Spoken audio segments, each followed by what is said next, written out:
Cacao et son marché, un samedi jour de pluie.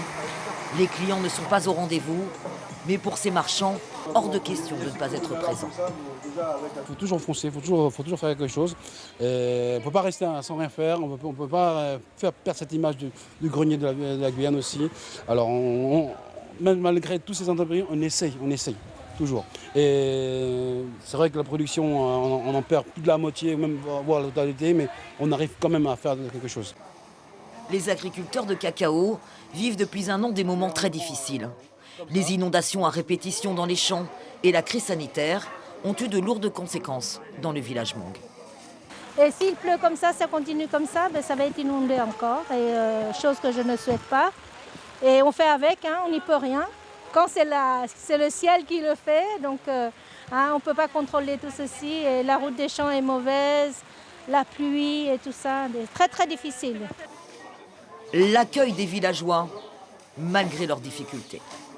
Cacao garde toujours une saveur particulière pour tous les touristes venus y passer un moment. C'est un changement de culture qu'on ne connaît pas, que je ne connaissais pas. Et puis aussi, c'est tous ces produits qui sont, au point de vue gustatif, ça change aussi, c'est intéressant. Il y a moins de monde, je pense. Il y a quand même moins de monde, le marché est moins grand, mais oui, c'est sympa quand même. Ça fait une sortie, quoi. On est plus dans la nature. J'aime le cacao, j'aime la commune cacao. Cacao et ses atouts. Les agriculteurs ont aussi le soutien d'une amoureuse du village, Miss Guyane. Quand je viens à Cacao, je me sens vraiment dans un endroit très accueillant, ne serait-ce qu'aujourd'hui, on nous a réservé un accueil très chaleureux malgré le temps d'aujourd'hui, donc ça veut tout dire. Et puis quand on vient à Cacao, il y a cette petite ambiance, on retrouve des paysages qu'on ne voit qu'à Cacao pour le coup. Malgré la crise, l'âme de Cacao reste intacte.